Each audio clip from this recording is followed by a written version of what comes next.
My mother loves avocados. Ever since she read somewhere that avocados are good for the heart, rich in healthy fats and good for the skin, she started eating avocados. Every day. Half an avocado in the morning with yogurt. Another half an avocado at noon mixed into a salad. Some days she even ate a whole avocado because it's fruit. Eating a lot of it should be fine.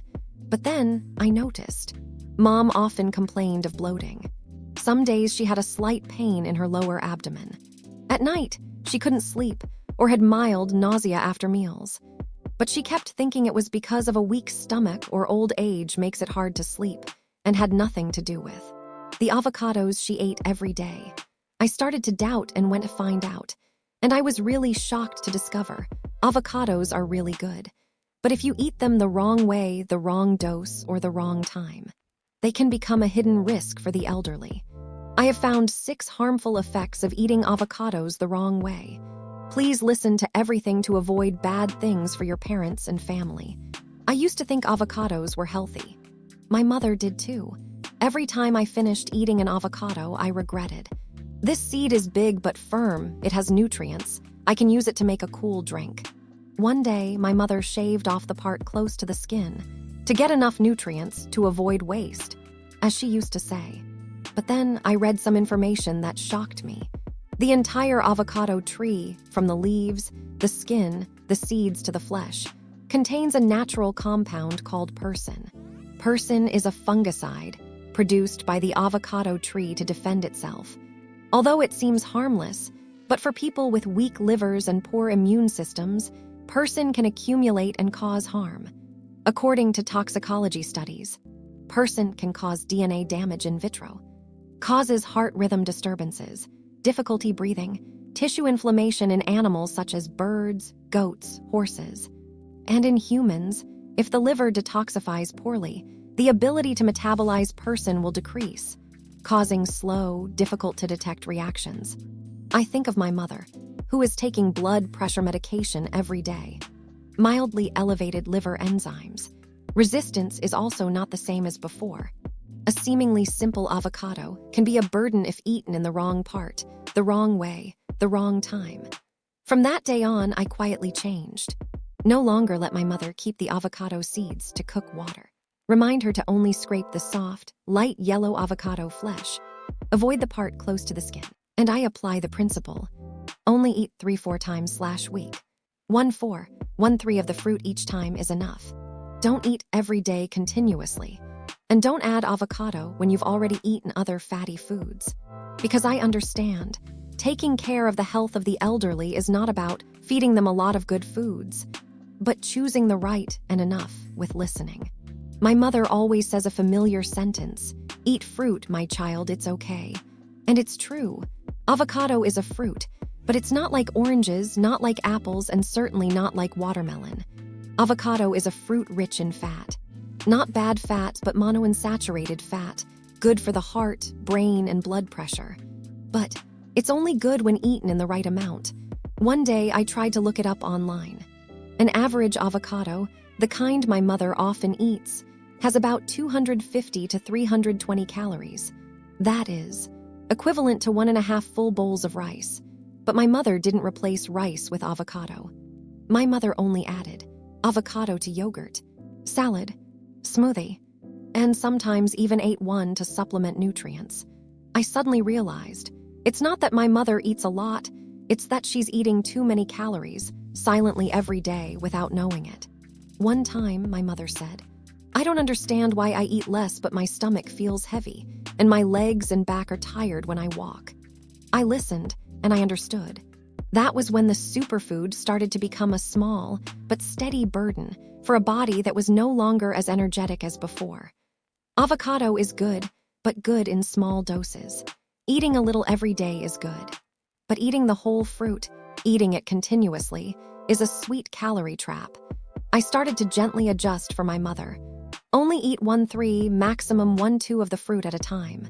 Don't add avocado to a meal that already has a lot of fat, like braised meat, peanuts, mackerel, etc. And I told my mother in a whisper, "Avocado is a good fat, but it's still fat, Mom. Eat it to be healthy, not too much." I didn't pay attention. Until one day, my mother ate an avocado and smacked her lips and said, "Why does my mouth itch and my tongue feel a little numb? It's so strange, my child." At that time, I just thought it was because the avocado was too ripe, or because it tasted a little strange. But the nagging feeling in my heart wouldn't let me ignore it. I quietly looked it up online. And then I was shocked to see. Avocado is one of the fruits that has a high risk of cross-allergy with latex, also known as latex fruit syndrome. People who have had allergies to rubber gloves, rubber mattresses, balloons, or work in environments where they are frequently exposed to latex, such as doctors, nurses, housewives, janitors, etc., are all likely to. Itchy mouth, swollen lips, choking throat after eating avocado. Even with sensitive skin, it can lead to anaphylactic shock if not detected promptly. I looked at my mother, a woman who has spent many years doing housework, cleaning, washing dishes with rubber gloves. And I understood that those seemingly small exposures, over time, can accumulate into sensitivities. I did not scold my mother. I did not forbid her from eating. I just sat down, gently held her hand, and said softly, "If avocado makes you feel uncomfortable, then we should reduce it, Mom. You don't need to eat it every day. A few times a week, just a little so your body can breathe." Because for the elderly, not all foods should be eaten a lot, even foods that were once called superfoods. Every body has its limits, and true love is knowing when to stop. One time, I opened the refrigerator and saw half an avocado that my mother had eaten, left uncovered. I asked, "Why didn't you wrap it up when you couldn't finish it?" My mother smiled and said, "What's wrong with that, my child? The avocado is healthy." But I, because I love my mother, started to not dare to be easygoing anymore. I read more carefully, and I was really shocked. The avocado peel, with its rough surface, is a place where bacteria can easily stick to. Especially familiar but dangerous names like E. coli, Salmonella, Listeria. When you don't wash the avocado and cut it right away, the knife blade will accidentally carry bacteria from the peel to the inside, the place that is supposed to be cleanest and healthiest. Not only that, avocado, because it is soft, moist, rich in fat and nutrients, is an ideal environment for bacteria to grow if left out at room temperature for more than 1 hour, or keep it uncovered in the refrigerator. I silently thought, no matter how good a food is, if bacteria sticks to it, it will turn out to be harmful. From that day on, I gently told my mother, always wash the avocado skin thoroughly under running water for at least 30 seconds before cutting. Cut as much as you want, eat as much as you want. If there is any left, wrap it tightly, keep it in the refrigerator, and eat it all within 48 hours. No need to do anything big. Just a few minutes of care is enough to make my mother's favorite avocado return to its true superfood meaning, no longer fraught with risk. My mother is taking blood thinners every day. A small pill, but it helps keep her blood steady, not clotting too quickly, not bursting unexpectedly. And I didn't know. Avocado, something my mother still eats as a healthy food, contains a lot of vitamin K, a substance that can secretly affect the effectiveness of the medicine. If my mother eats too much avocado, the sudden increase in vitamin K can make the blood clot faster, reduce the effectiveness of the medicine, increase the risk of stroke, embolism. And if my mother is eating regularly and then suddenly stops, the blood becomes too thin, leading to prolonged bleeding, easy drop in blood pressure, fatigue for no apparent reason. It doesn't stop there. Avocado is also rich in potassium, twice as much as bananas. For people who are taking ACE, are blood pressure lowering drugs, potassium-sparing diuretics, or have kidney function problems, eating a lot of avocado can cause hyperkalemia, leading to cramps, heart rhythm disturbances, fatigue, or even fainting. I didn't panic. I just did what I should do. See a doctor, ask again carefully, and work with my mother to adjust the avocado eating habits safely. Now, I remind my mother, only eat avocado 2-3 times a week, for breakfast or lunch. Don't increase the amount on your own. Don't eat it instead of rice or vegetables. And especially, keep a stable habit, don't stop, then eat it again suddenly. Avocado is still good, but for people who are taking medication, stability is the most important thing. There are things. People call them superfoods. Eat more the better. But then I realized, good does not mean suitable for everyone. My mother used to eat avocado and sigh, "Why is my stomach so full? My bowel movements haven't been regular these past few days, my child." At first, I thought it was probably something else, or a change in the weather.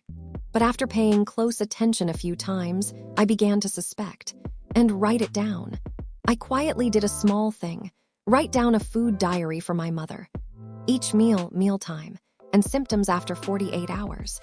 And then, I realized something repeated. Every time my mother ate a lot of avocado, her stomach would be bloated, sometimes diarrhea, sometimes constipation. I looked into it and discovered an avocado contains up to 13 g of fiber, very good for young people, but too much for the weak digestive system of the elderly. Avocado also contains sorbitol, a natural sugar, difficult to digest for people with irritable bowel syndrome, IBS. Not to mention, if the mother has a slight histamine imbalance, which not everyone knows, then overripe avocado can also cause itchy skin, headaches, and stuffy nose. From there, I adjusted. Reduce the amount of avocado in each meal. Eat slowly, eat every other day. And closely monitor every small reaction of the mother's body. Because sometimes, taking care of health is not about feeding a lot of good foods, but about looking closely, listening closely. To know what is the dish that is really suitable for the person you love. I don't hate avocados. On the contrary, I believe avocados are a beautiful gift from nature, soft, fatty, healthy, and full of precious nutrients. It's just that gift is not for everyone, and it shouldn't always be received in its entirety. Avocados are good, but they are only really good when eaten correctly, by the right person, in the right amount at the right time. Because when used properly, avocados are rich in unsaturated fats, good for the heart. Increase absorption of vitamins A, D, E, K from vegetables in meals. Rich in lutein and zeaxanthin, support the eyes of the elderly. Help stabilize blood pressure, naturally, thanks to the abundant amount of potassium. Now I still feed my mother avocados, but in a different way. 3-4 times a week, 1-3 of the fruit each time. Always use it to replace other fats, not add more. Choose clean, ripe avocados. Do not grind the skin, do not use the seeds, do not leave them for too long. I don't follow trends. I'm not making butter a god. I'm just learning to do the right thing for the most important person in my life. Because caring for an elderly person isn't about cooking something healthy. It's about understanding what's truly right and putting your heart into every bite she takes every day. I used to think avocado was a superfood. My mother thought so too. And it is true that avocado is really good for the heart, for the eyes, for blood pressure and memory. But after a period of observing, learning, and listening to my mother's body, I understood there is no perfect food. Only the way of eating and the person eating needs to be understood. Avocado contains healthy fats, but it is also a calorie trap if eaten incorrectly. Avocado helps absorb vitamins, but can cause dangerous reactions with drugs. Avocado is healthy, but if not washed properly, stored incorrectly, it can still become a place for bacteria. And not everyone is suitable for avocado, even people who have lived more than 60 years of health. So I chose a different way, not to get rid of avocado, not to forbid my mother from eating it, but to reduce it, choose the right portion, eat the right amount, listen to your body, and ask your doctor carefully. For the health of old age, there is no need to follow the clean eating trend, but need the quiet care of children. And sometimes, 1/3 of an avocado, eaten correctly, is worth more than a superfood if eaten incorrectly. If you are taking care of your parents like me, start by listening to every little thing they eat, and even what they don't say. Because understanding is the first step to love. And every light meal today is the part of life that we are silently giving to our parents.